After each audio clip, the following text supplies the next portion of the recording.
다 같이 조용한 기도드림으로 하나님 앞에 나아가겠습니다.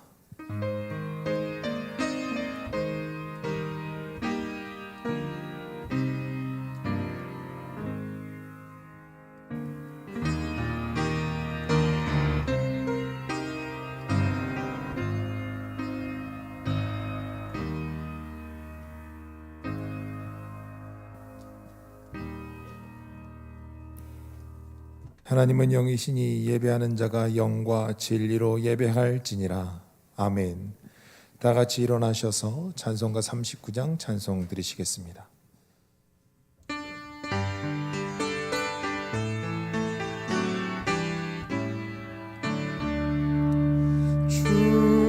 은혜를 받으려 온 성도들 그 크신 뜻 대하옵소서. 내 고통의 멍에를 다 벗게 되니 날 구속하신 이를 찬양하니 주 이를 곁에 서 인도하시니 그 거룩한 나라가 이루어지네. 천마귀와 싸워서 능을 승리하니 큰 영광 주께도 올려 찬양하니 주 우리의 방패와 장검 되시니 나 승리의 주님을 따릅니다. 큰 환난을 당할 때 늘 도우시니 승전가 높이 불러 찬양하리.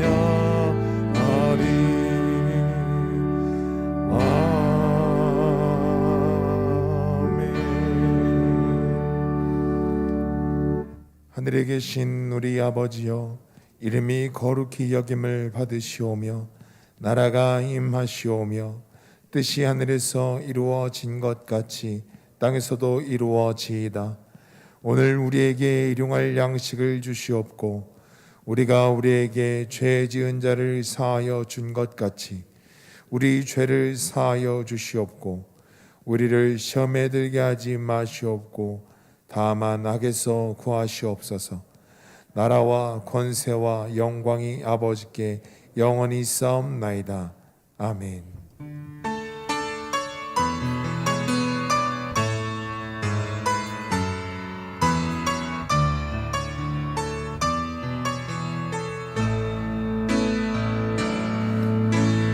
예수 우리 주시여 이곳에 오셔서 우리가 주께 드리는 예배를 받아주소서. 주님을 찬양하오니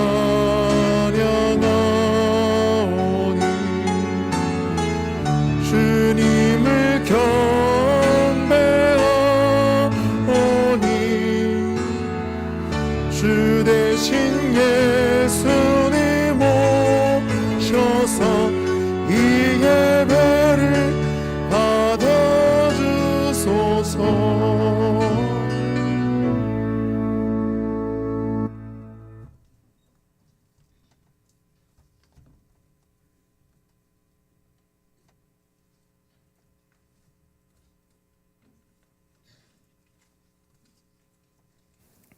우리의 생사화복을 주관하신 우리 하나님, 오늘 또 코로나 전염병의 고난 속에서 새로운 기대를 가슴에 품고 우리를 다시 거룩한 온누리 성전과 비대면 예배로 각 가정에 모여 주님께 영광 드리게 하시니 감사합니다. 한 주간 저희들 상처받고 말씀대로 살지 못한 연약한 심령 이대로 주님 앞에 섰습니다. 이 시간 드려지는 예배를 통해서 우리들 하여금 눈을 들어 하늘을 보고 마음을 열어 하나님을 품게 하시옵소서. 천국의 소망을 두는 믿음으로 위로받게 하시고 이 땅에서도 승리하게 하옵소서. 그리하여 저희들이 가졌던 비통함이 기쁨이 되게 하시고 절망스러웠던 일들이 소망을 갖게 하시고 공허한 마음이 성령 충만으로 채워지게 하시옵소서. 코로나19 바이러스로 인해 모두가 고통받고 신음하는 이 고난의 시기를 잘 이기게 하시고 오직 주님 한 분만을 붙잡고 의지하며 기도하며 온전히 주님께 찬양하는 온누리 성도가 다 되게 하시옵소서. 주님, 감당하기 어려운 문제와 해결받아야 할 문제를 가지고 눈물 흘리며 주님만 바라보며 오늘도 십자가 앞에 선 절박한 온누리 성도들이 있습니다. 주님이 만져주지 않으면 안 될 온누리 성도들이 간절한 마음으로 주 앞에 고개 숙였습니다. 주님, 이 시간 예배드리며 온누리 백성이 간절하게 애절하게 드리는 기도가 응답되는 예배가 되게 하옵소서. 이 땅에 세워주신 초대교회의 모습처럼 주님의 교회가 교회되게 하시옵고 교회의 본질을 회복하게 하시옵소서. 이러한 위중한 시기일수록 온누리 성도들은 깨어서 교회를 새롭게 재건하는 계기가 되게 하옵소서. 에스라가 무너진 이스라엘 성전을 재건하기 위해 귀환했고 느헤미야가 무너진 이스라엘 성벽을 보며 통곡하며 기도했듯이 오늘이 모든 성도가 교회와 말씀이 회복되도록 통곡하며 회개하며 기도하게 하옵소서. 코로나19 확진자가 계속 늘어남에 따라 성전에서 온전히 예배드리지 못하는 답답한 현실을 애통해하며 하리속히 국가적 재난에서 벗어나 예배가 회복되고 성도가 함께 모여 예배드리며 은혜 나눈 날이 속히 오게 하옵소서. 오늘도 신령한 말씀을 은혜 넘치게 선포하실 우리 담임 목사님 영육간에 강건하며 목회하시는 데 부족함이 없도록 주께서 인도해 주시기를 원하고 바랍니다. 오늘도 말씀 전하실 때 성령으로 전하게 하시고 저희들에게는 생명의 약수가 되게 하옵소서. 마치는 시간까지 오직 주님만 이곳에 임재하셔서 모든 찬양과 순서를 통해 주님 홀로 영광 받으시옵소서. 이 모든 말씀 예수님 이름으로 기도드렸습니다. 아멘.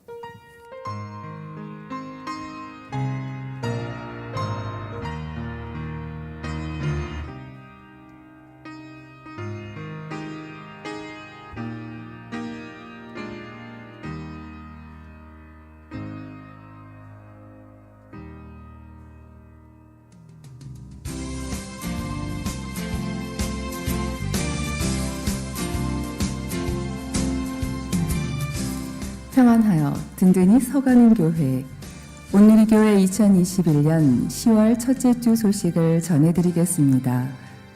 예배 안내입니다. 7인의 홈커밍 집회가 10월 8일부터 11월 19일까지 매주 금요일 오후 8시에 있습니다.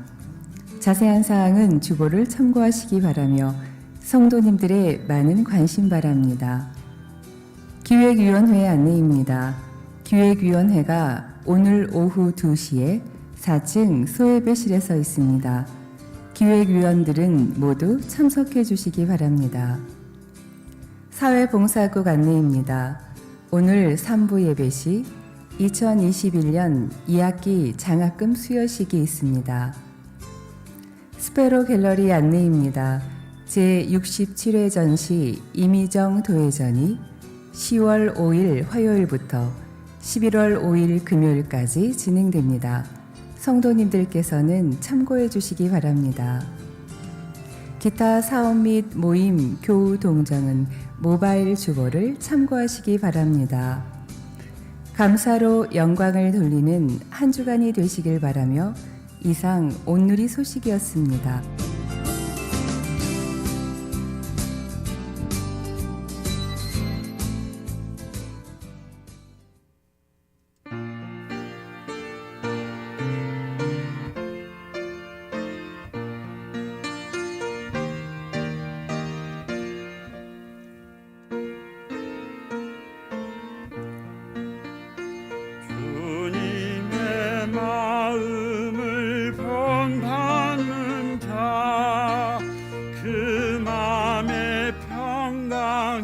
찾아오면 험악한 세상을 이길 힘이 하늘로부터 임함이로다.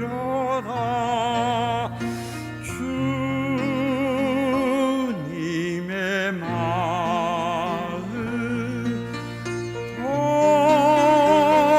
본받아 살면서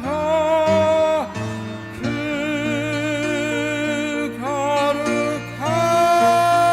거룩하신 나도 이루리.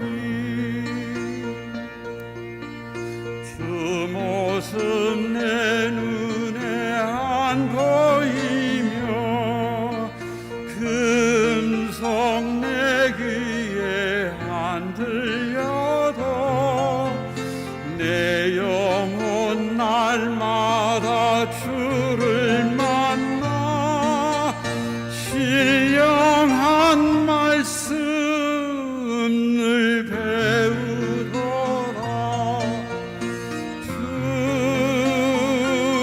주님의 마음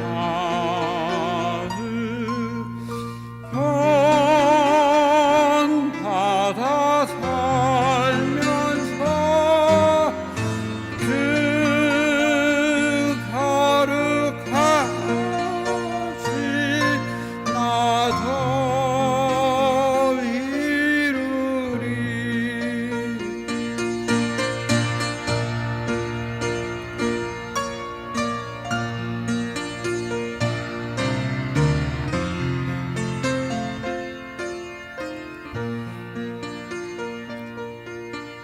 주 예수 세상에 다시 오시 그날엔 무성도 변하여 주님의 빛나는 그 영상을 다 함께 보며 주 찬양하리. 주님의 마음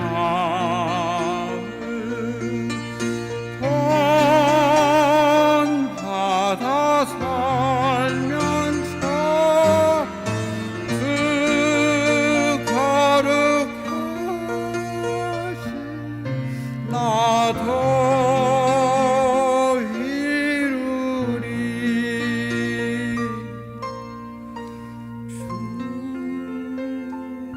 주님의 마음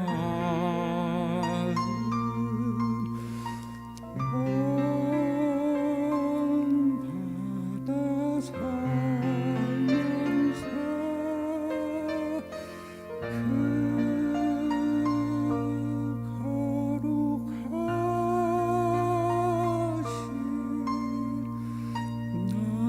그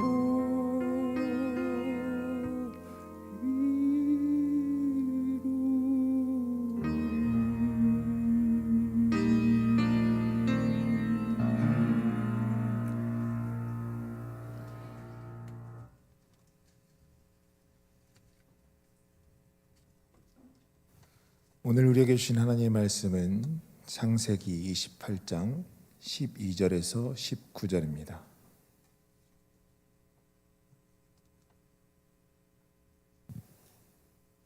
창세기 28장 12절에서 19절입니다. 봉독하겠습니다. 꿈에 본즉 사닥다리가 땅 위에 서 있는데 그 꼭대기가 하늘에 닿았고 또 본즉 하나님의 사자들이 그 위에서 오르락 내리락 하고 또 본즉 여호와께서 그 위에 서서 이르시되 나는 여호와니 너의 조부 아브라함의 하나님이요 이삭의 하나님이라. 내가 누워있는 땅을 내가 너와 내 자손에게 주리니 내 자손이 이 땅의 티끌같이 되어 내가 서쪽과 동쪽과 북쪽과 남쪽으로 퍼져가 나갈지며 땅의 모든 족속이 너와 내 자손으로 말미암아 복을 받으리라. 내가 너와 함께 있어 내가 어디로 가든지 너를 지키며 너를 이끌어 이 땅으로 돌아오게 할지라. 내가 내게 허락한 것을 다 이루기까지 너를 떠나지 아니하리라 하신지라. 야곱이 잠이 깨어 이르되 여호와께서 과연 여기 계시거늘 내가 알지 못하였도다. 이에 두려워하여 이르되 두렵도다. 이곳이요 이것은 다름 아닌 하나님의 집이요 이는 하늘의 문이로다 하고, 야곱이 아침에 일찍 일어나 베개로 삼았던 돌을 가져다가 기둥으로 세우고 그 위에 기름을 붓고 그곳 이름을 베델이라 하였더라. 이 성의 옛 이름은 루스더라. 이는 살아계신 하나님의 말씀입니다. 아멘. 다 같이 일어나셔서 찬송가 211장 찬양하시면서 정성껏 드린 예물 봉헌하시겠습니다.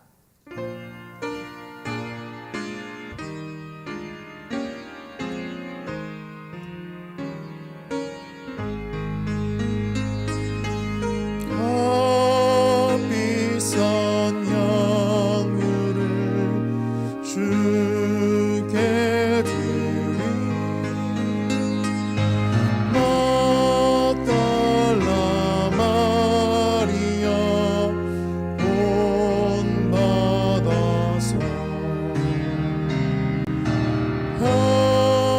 향기로운 산제물 주님께 바치리. 사랑의 주 내 주님께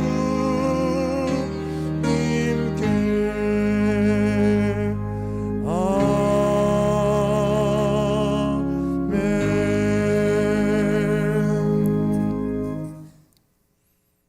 전능하신 창조주 아버지 하나님, 결실의 계절 가을을 보내면서 우리 인생을 돌아보는 지혜를 얻게 하여 주시옵소서.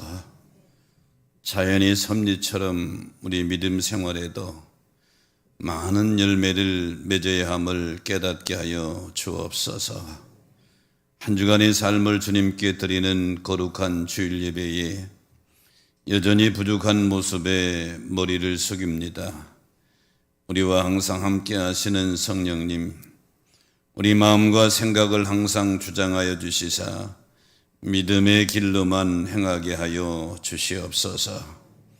오늘도 거룩한 주일에 주님의 은혜에 감사하며 온 마음으로 예배를 드립니다. 우리 예배 중에 임재하시사 홀로 영광 받으시옵소서.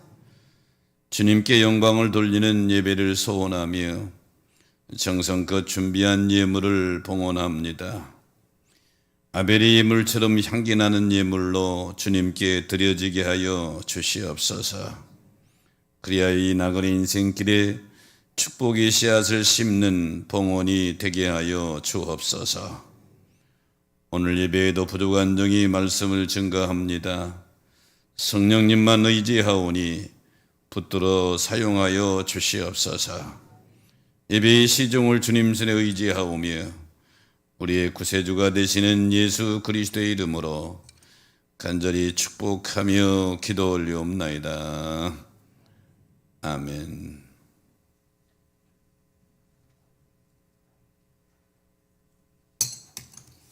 오늘 2부 예배에 새로 등록하신 분이 있습니다. 조은영 성도님이 인수하셨네요. 바라바는 이석원 집사님이 수고해 주시고요. 우리 호평숙 성도님, 그리고 최명희 성도님 손 만들어 주실까요? 어디 계신가요? 예, 뒤에 계시네요. 환영하는 박수 한번 부탁합니다. 예, 감사합니다. 여러분, 파스칼 그러면 웬만한 분들은 다 알지요. 너무 유명한 분이기 때문에. 17세기 프랑스가 낳은 심리학자이고 수학자이고 과학자이고 발명가이고 작가이고 철학자입니다. 이렇게 많은 수식어가 붙어 있어요. 파스칼은 젊은 시절 정말로 거침없는 인생을 살았습니다. 17살에 새로운 수학의 혁신적 논리를 펼침으로 인해서 프랑스 학계를 깜짝 놀라게 했고요. 오늘날 많은 사람들이 사용하는 전자계산기 초창기 모델을 발명한 사람이 파스칼입니다. 20세도 되기 전에 전 학계와 귀족 사이에 유명 인사로 떠올랐습니다. 그래서 파스칼은 교만과 물질주의와 성적인 방종에 젖어서 살아가게 되었죠. 그러다가 31살이 되는 1654년에 그는 하나님을 경험적으로 체험적으로 만나게 됩니다. 하나님을 만난 그때의 감격을 파스칼은 팡세에서 이렇게 간증하고 있습니다. 은총의 해 1654년 11월 23일 월요일 밤 10시 30분 그 짧은 시간에 나는 하나님을 만났다. 철학자의 하나님도 인텔리의 지식의 하나님도 아닌 아브라함과 이삭과 야곱의 하나님을 만났다. 이 만남은 확신과 가슴속 깊은 곳으로부터 터져 나오는 기쁨으로 번졌고 그 뒤에 따라 나오는 깨달음은 이 세상 어떤 공식과 논중보다 위대했다. 나는 그리스도 앞에 완전히 항복한다. 나의 기쁨은 영원하다. 내가 당신의 말씀을 들음으로 얻는 깨달음은 영원히 잊지 않겠습니다. 아멘, 아멘, 아멘. 팡세에서 파스칼은 하나님을 만난 고백을 이렇게 하고 있습니다. 하나님을 31살 때 만난 파스칼은 오래 살지는 못했습니다. 그 후에 8년을 더 살아서 39살의 생을 마감하게 되죠. 그는 8년 동안 모든 학문을 접어두고 우리 기독교 역사의 최고의 명상집으로 꼽히는 팡세를 저술하게 됩니다. 팡세는 30대의 젊은 청년이 썼다고는 도저히 믿을 수 없는 기가 막힌 인간 철학이 담겨져 있습니다. 인생의 처음이 하나님으로부터 왔고 또한 하나님으로부터 끝나고 있다고 하는 심오하고 놀라운 깨달음이 거기에 담겨 있습니다. 위대한 파스칼은 하나님이 존재 앞에 마주했을 때 세상에 줄 수 없는 큰 깨달음을 얻었고 그 깨달음을 기점으로 해서 더 새롭고 위대한 인생을 살아갔습니다. 성도는 말씀을 통해 주시는 깨달음으로 삶의 전환점이 돼야 하는 것입니다. 오늘 제가 창세기 28장을 선택했는데요. 창세기 28장은 믿음의 사람 야곱의 파란만장한 생이 시작되고 있는 전환점입니다. 야곱은 쌍둥이지요. 형 에서고 동생이 야곱입니다. 근데 장자의 축복이 욕심이 나서 아버지를 속이고 장자의 축복 기도를 바꾼 것이 화근이 돼서 형 에서가 야곱을 죽이려고 합니다. 그래서 야곱은 형 에서의 보복을 피해서 아버지 집 가나안 땅 브엘세바를 떠나 도망가게 됩니다. 외삼촌 라반이 살고 있는 밧다나람까지 거리는 직선거리로 700km나 되는 먼 거리입니다. 개나리 보침 하나 싸가지고 단신으로 집을 도망쳐 나왔을 때 야곱의 나이는 77살이었습니다. 이때 야곱은 밤을 맞아서 누수 땅에서 밤을 지새게 됩니다. 두려움과 불안함이 야곱을 감싸고 있습니다. 이 당시에는 강도도 많이 있었고요. 또 무서운 들짐승도 많이 있습니다. 밤중에 돌베개를 베고 설잠을 자다가 꿈을 꾸게 되죠. 꿈속에서 보니까 땅에 자기 머리맡에서 사다리 하나가 쫙 하늘로 뻗어 있는데 어떻게 된 건가 하고 올라보니까 하늘 보좌까지 연결되어 있습니다. 그 사다리에 하나님의 사자들이 천사들이 오르락내리락 합니다. 이게 웬일이야 하고 있는데 하늘에서 음성이 들립니다. 나는 여호와니 내 조부 아브라함의 하나님, 이삭의 하나님이다. 내가 어디로 가든지 너와 함께 할 것이며 너를 지키고 인도하여 너를 다시 이곳으로 돌아오게 하리라. 야곱은 자기 혼자라고 생각했습니다. 야곱 당시 그 당시 팔레스타인 지역의 사람들이 신에 대한 개념은 지극히 지역적인 것이었습니다. 신마다 다스리는 지역이 따로 있다고 생각을 했습니다. 그래서 야곱이 아버지 집 브엘세바를 뛰쳐나왔을 때에 아버지 이삭에 섬기는 하나님이 자기가 있는 여기까지 계시다고 능히 생각을 못했던 것입니다. 불안함의 연속이었고 두려움의 연속이었습니다. 그러나 야곱은 여기서 큰 깨달음을 얻죠. 하나님이 과연 여기까지 계시거늘 내가 알지 못했도다. 그러면서 야곱의 인생이 완전히 전환점을 맞게 되는 그런 계기가 됩니다. 저는 오늘 본문의 말씀을 가지고 야곱이 깨달은 것은 하는 제목을 잡았는데요. 야곱이 깨달은 것 첫 번째는 하나님이 함께 계심을 깨달았습니다. 16절에 보니까 야곱이 잠에 깨 이르되 여호와께서 과연 여기 계시거늘 내가 알지 못하였도다 이렇게 말씀하고 있죠. 여호와께서 과연 여기 계시거늘 원문을 직역한다면 틀림없이 여호와께서 이 장소 안에 계시다.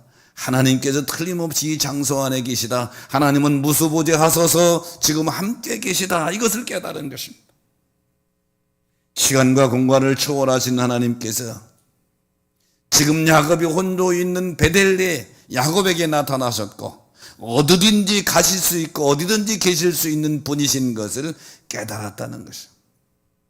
그래서 야곱은 16절에 내가 알지 못했도다고 고백하고 있는 것입니다. 즉 야곱은 무수부재하소서 지금도 자기와 함께 하시는 하나님인 것을 깨달은 것입니다. 이때 야곱의 기쁨이 어땠을까요? 혼자라고 생각했던 야곱, 미래가 불안했던 야곱, 죽음의 공포에 두려움에 떨었던 야곱이 전능하신 하나님이 지금 여기서 나와 함께 한다는 사실을 깨달았을 때 세상이 줄 수 없는 기쁨으로 야곱은 충만했을 것입니다. 야곱은 이때 깨달은 함께 하시는 하나님에 대한 의식을 가지고 인식을 가지고 일생을 살아갔습니다. 어디서 할 수 있느냐?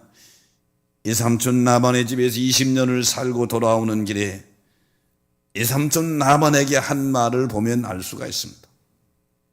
창세기 31장 42절에 보니까 야곱이 이 삼촌 나반에게 이렇게 말하죠. 우리 하나님, 우리 아버지 하나님, 아브라함의 하나님, 곧 이삭을 경외하는 이가 나와 함께 계시지 아니하셨더라면 이 삼촌께서는 이제 나를 빈손으로 돌려보냈으리라.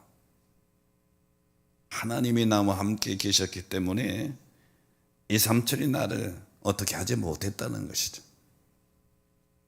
이렇게 야곱이 깨달은 것은 하나님이 자기와 함께 계심을 깨닫고 그 하나님 붙들고 살았다는 것입니다. 어려운 시대를 살아갑니다. 코로나 상황도 어렵지만 각각 개인 상황도 어렵습니다. 이때 우리 성도들이 꼭 깊이 깨달고 결단해야 될 것은 어떤 상황 속에 있더라도 전능하신 하나님은 무소부재하소서 여러분이 어디에 계시든지 여러분과 함께 계심을 믿으시기를 바랍니다. 다니엘 3장에 보면 다니엘의 세 친구 믿음이 소개됩니다. 느부갓네살 왕이 금신상을 만들 후에 낙성식을 거행합니다. 바벨론 제국 전국에서 문무백관들을 다 소집하고 문무백관들이 금신상에 절하는 모습을 보고 흐뭇하게 지켜보고 있습니다. 그런데 사드락과 메삭과 아벳느고는 금신상에 절을 안 합니다. 갈대아 출신의 귀족들이 이것을 보고 왕에게 바로 일러 바칩니다. 다니엘 3장 12절에 보니까 사드락과 메삭 아벳느고는 왕이 세워 바벨론 지방을 다스리게 하신 자이거늘 왕이여 이 사람들이 왕이 세우는 금신상에 절하지 않고 있습니다 하고 고소한 것입니다. 느부갓네살 왕은 세 사람을 직접 불러서 사실 여부를 확인하고 마음을 돌이켜 금신상에게 경배하라고 다시 기회를 줍니다. 하지만 세 사람은 금신상에 절대 절하는 것을 거절하지요. 다니엘 3장 16절에 얘기해 보니까 왕이여 우리가 섬긴 하나님이 계신다면 우리를 맹렬히 탄 풀무 가운데서 능히 건져내시겠고 그렇게 아니한지라도 우리는 금신상에 절할 수 없습니다. 화가 난 느부갓네살 왕은 풀무불을 7배나 더 뜨겁게 하라. 그리고 세 사람을 묶고 거기 던져라 그랬어요. 얼마나 풀무불이 뜨거운지 던지는 병사들은 다 죽었는데 정작 풀무불에 던져진 세 친구는 또 알 수 없는 또 한 사람과 함께 넷이 불 속에 거닐고 춤을 추고 있단 말이죠. 느부갓네살과 문무백관들이 이 모습을 보고 깜짝 놀라서 느부갓네살 왕이 풀무불 앞에 다가가 밖으로 나오라고 명령합니다. 다니엘 3장 27절에 보니까 밖으로 나온 세 친구를 보니까 불이 그들의 몸을 해하지 못하였고 머리털도 그을리지 않았고 겉옷빛도 변하지 않았고 불탄 냄새도 안 나더라. 이 기적을 본 느부갓네살 왕이 깜짝 놀라서 하나님이 전능하신 하나님인 것을 알고 찬양합니다. 28절 이하 보니까 사드락과 메삭과 아벳느고 하나님을 찬송할지로다. 그가 그의 천사를 보내사 다른 신을 섬기지 아니하며 그에게 절하지 아니한 종들을 구원하셨도다. 내가 이제 조서를 내려노니 하고 전 백성에게 조서를 내려서 사드락과 메삭과 아벳느고가 믿는 하나님을 경배하도록 명령을 합니다. 하나님은 풀무불 속에 사드락과 메삭과 아벳느고와 함께 하소서 그들을 지키신 줄로 믿습니다.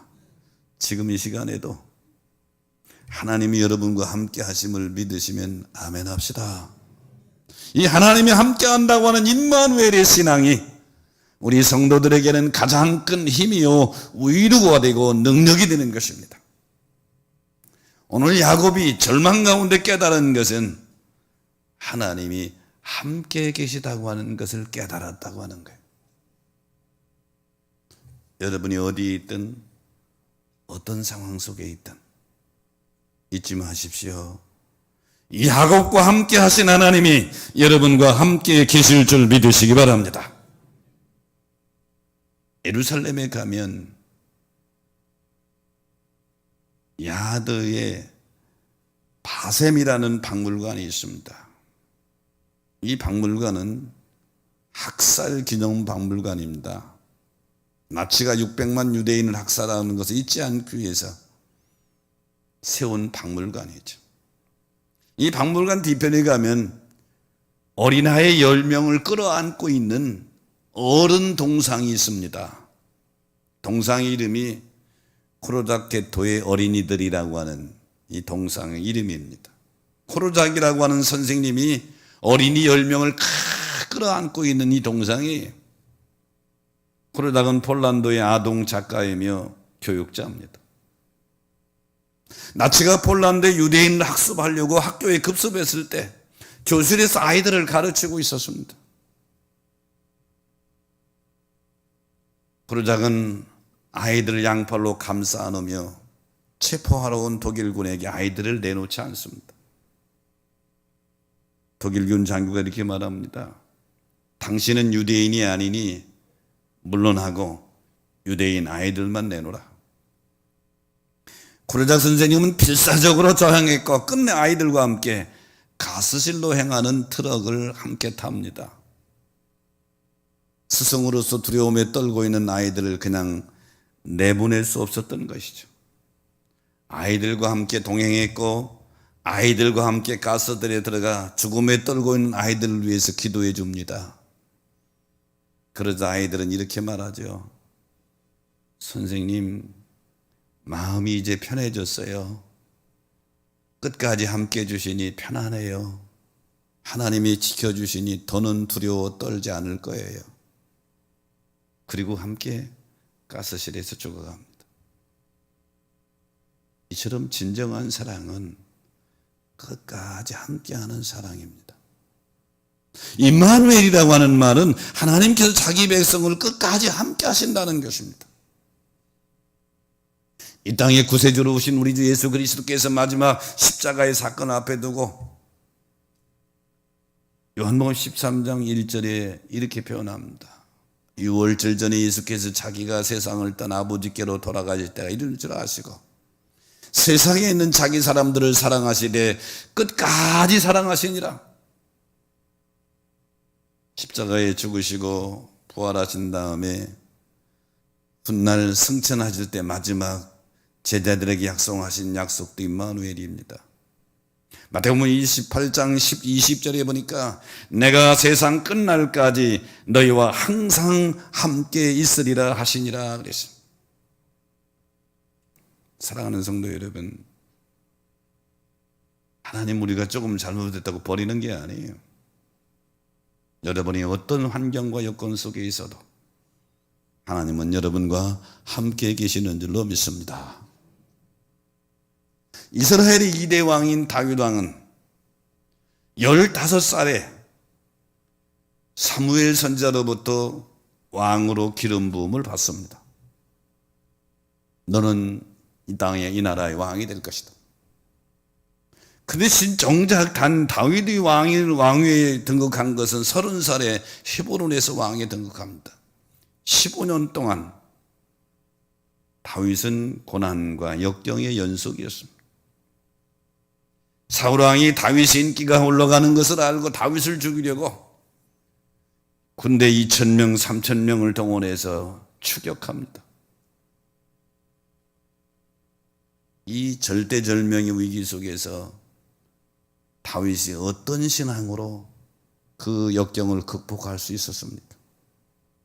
시편 23편이 그때 지은 시라고 보는데 24편 4절에 보니까 내가 사망의 음침한 골짜기로 다닐지라도 해를 두려워하지 않는 것은 주께서 나와 함께 하심이라. 주의 지팡이와 막대기가 나를 안위하시나이다. 다윗이 역경을 이길 수 있었던 믿음의 힘의 원천은 하나님이 나와 함께 하신다고 하는 사실입니다. 야곱이 지금 홀로 브엘세바 아버지 집을 떠나서 700km가 넘는 곳을 홀로 떠날 때 베델에서 야곱이 하나님을 만나고 깨달은 것은 하나님이 나와 함께 계심을 깨달았다. 그리고 그 하나님을 붙들고 산 줄 믿으시기 바랍니다. 야곱이 깨달은 것 두 번째는 하나님이 이끌어 주신다고 하는 사실을 깨달았습니다. 오늘 본문 15절에 보니까 내가 너와 함께 있어 내가 어디로 가든지 너를 지키며 너를 이끌어 이 땅으로 돌아오게 할지라. 두려움에 떨고 있는 야곱에게 하나님이 나타나셔서 하신 말씀입니다. 빈들에서 장래에 대한 불안, 신변에 대한 두려움에 매여 있는 야곱에게 이 두 번째 하나님의 약속은 큰 힘과 소망이 되었습니다. 오늘날 우리 역시 편안한 인생 긴 말은 아닙니다. 여기저기 험악한 일들이 기다리고 있습니다. 이때에 전능하신 하나님이 내 인생길을 이끌고 있다고 하는 사실을 확신하게 될 때 용기 백배할 수 있는 줄 믿으시기 바랍니다. 시편 84편 14절에 보면 고라 자손들이 이렇게 고백합니다. 이 하나님은 영원히 우리 하나님이시니 그가 우리를 죽을 때까지 인도하시리로다.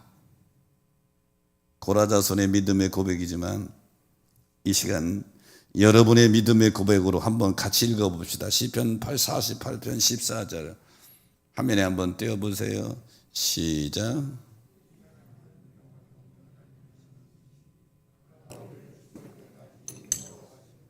믿으시면 아멘 합시다.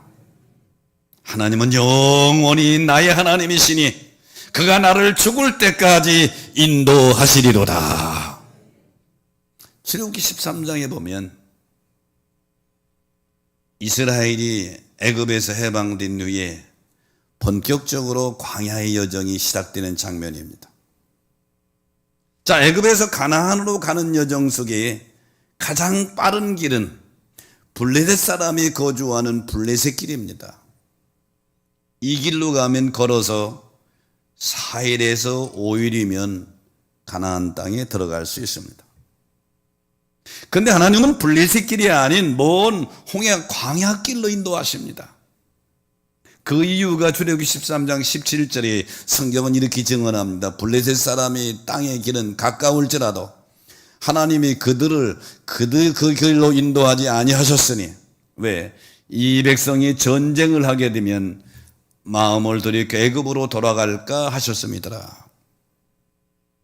블레셋 길로 갈 때 블레셋 사람하고 필연적으로 전쟁하게 될 텐데, 그러면 두려워서 다시 애굽으로 돌아갈까 봐 광야 길로 인도하셨다. 그리고 광야에 내버려 둔 게 아니에요. 21절에 보니까 여호와께서 낮에는 구름 기둥으로 그들을 인도하시고 밤에는 불 기둥으로 비추사 낮이나 밤이나 진행하게 하셨다고 그랬어요. 하나님은 이스라엘 백성들을 애굽에서 건져내고 광야에 내버려 둔 것이 아니에요. 구름 기둥, 불 기둥으로 친히 그들을 이끌어 갔었어요. 이 시간 여러분이 어떤 상황 속에 있든지 잠깐 여러분의 인생을 한번 되돌아보십시오.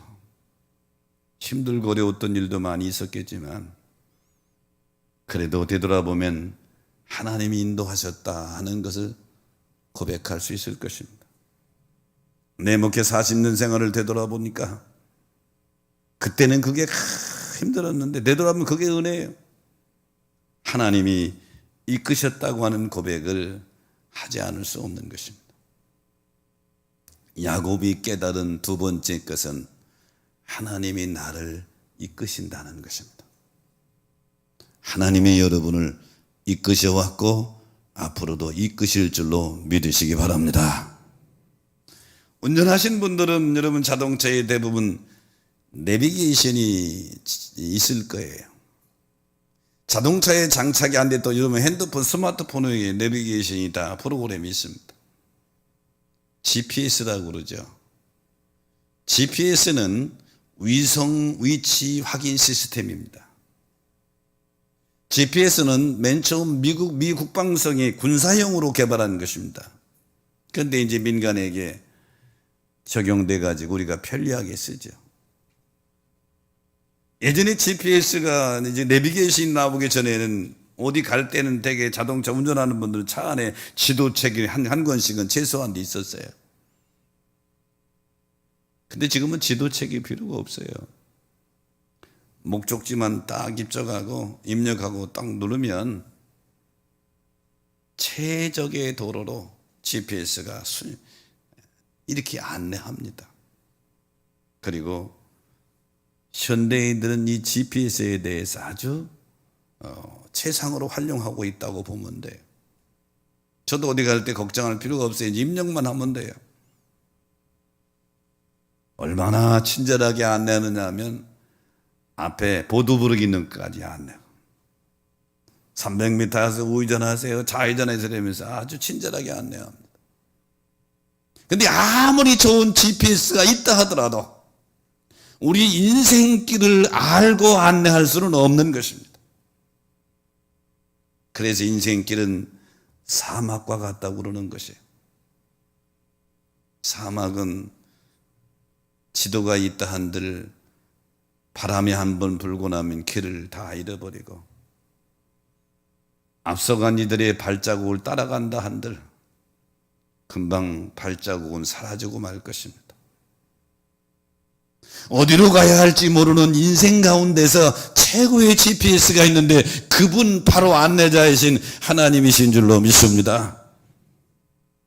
하나님은 우리 길을 정확히 알고 계시고 내 인생의 과거와 현재와 미래까지 정확히 알고 계신 하나님, 우리를 가장 좋은 길로 이끌고 인도해 주실 줄로 믿습니다. 지금 여러분은 누구의 이끄심을 받고 있습니까? 야곱이 깨달은 두 번째는 전능하신 하나님이 나를 이끌고 계시다. 그러니 홀로인 야곱이 거기서 결단하고 벌떡 일어나게 된 것이죠. 이끄시고 인도하신 하나님이 여러분도 이끄시고 인도해 주실 줄로 믿습니다. 야곱이 깨달은 세 번째는 복 주시는 하나님이심을 깨달았습니다. 본문 14절에 보니까 내 자손이 땅에 티끌같이 되어 땅의 모든 족속이 너와 내 자손으로 말미암아 복을 받으리라 이렇게 말씀하고 있죠. 여기 족속은 원문에 보면 단수가 아니라 복수형으로 되어 있어요. 이것은 무슨 뜻이냐 하면 민족의 차원을 넘어선 온 우주적인 차원의 영역을 보여주는 것입니다. 야곱은 지금 도망자의 신세입니다. 가족이 없습니다. 결혼도 안 했고요. 나이는 77살이고요. 후손도 없습니다. 하나님은 이런 야곱에게 놀라운 축복을 예언하십니다.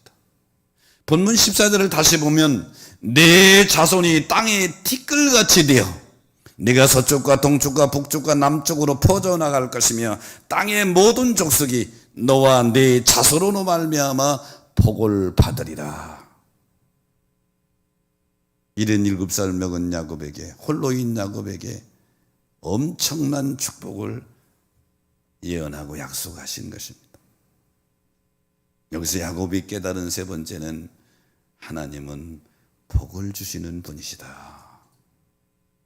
믿으시면 아멘 합시다. 하나님은 복을 주시는 분이에요. 다만 내가 생각하는 복의 초점과 하나님이 주시려고 하는 복의 초점 방향이 다를 때 갈등하게 되는 것입니다. 디모데전서는 바울이 옥중에서 디모데에게 보낸 서신입니다.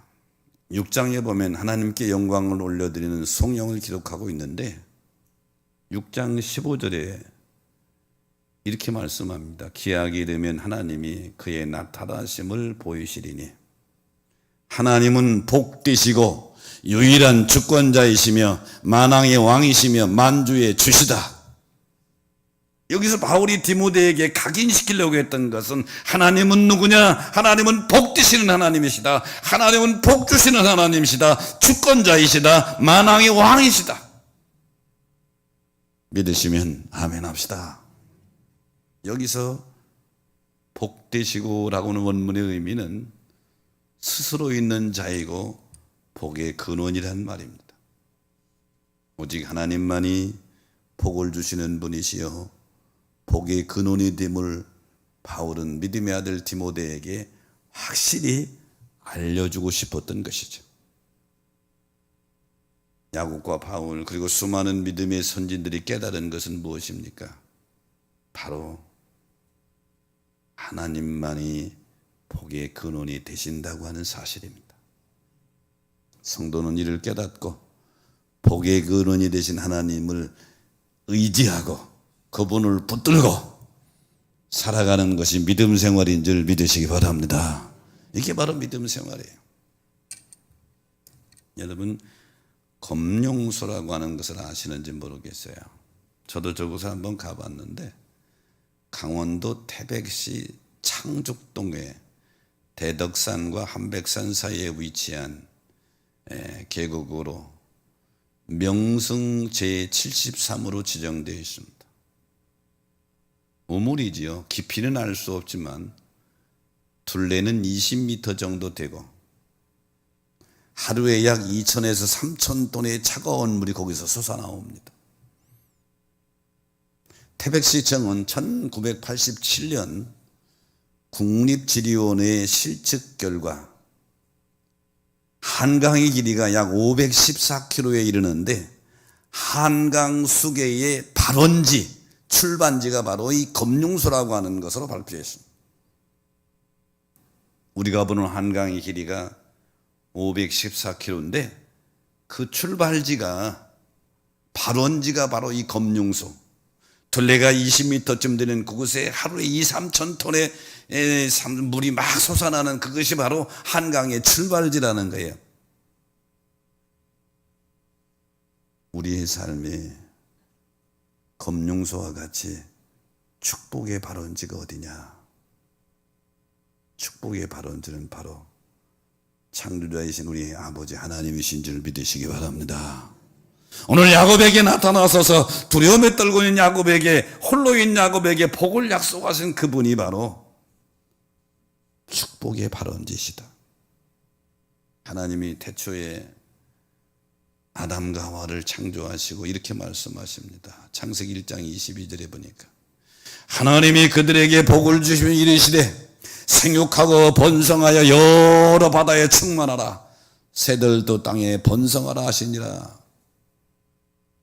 하나님이 아담과 하와를 창조하시고 제일 먼저 그들에게 하신 말씀이 복을 주셨어요.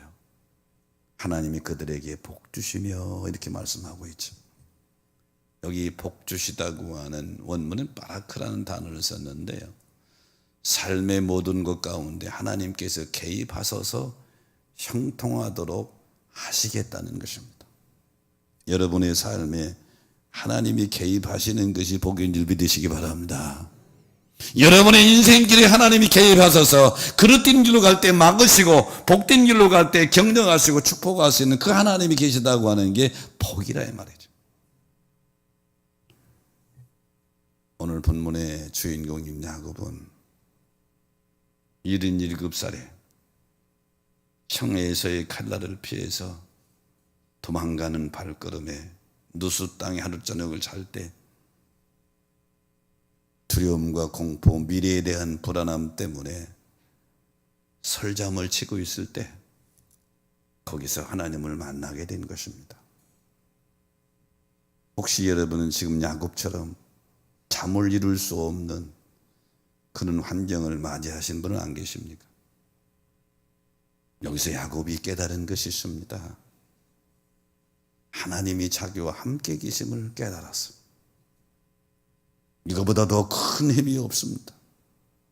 미래는 불안하지만 하나님이 가장 선한 길로 이끌어 주신다고 하는 것을 깨달았어요. 그리고 그 하나님이 궁극적으로 나에게 복을 주시는 하나님이라고 하는 깨닫고 거기서 벌떡 일어나 베개에 있던 돌을 세우고 기름을 붓고 그 땅 이름을 베델이라고 불렀다. 그리고 고백하기를 두렵도다. 이곳이 하나님이 전이여 하늘의 문이로다. 베델에서 야곱은 하나님을 만나 큰 깨달음을 얻고 그 하나님을 꽉 붙들고 외삼촌 라반의 집에 가 20년을 살 때도, 그리고 도와 그의 인생 마감할 때까지 오직 하나님 그분을 붙들고 사는 믿음의 영웅이 됐습니다.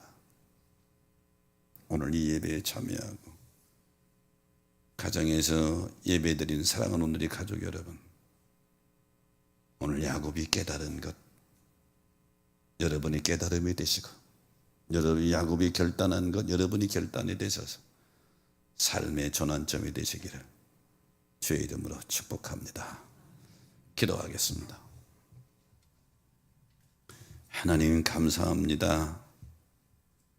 10월의 첫 주입니다. 벌써 금년을 이제 마무리를 해서 달려가고 있는 10월 달을 맞이했습니다. 되돌아보면 야곱과 같이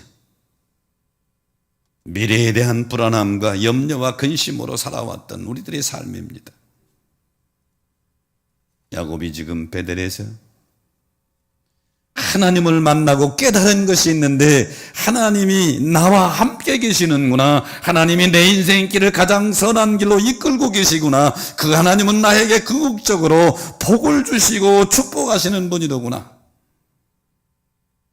이것을 깨닫고 용기 100배에서 일어나 그의 인생길의 전환점이 됐습니다.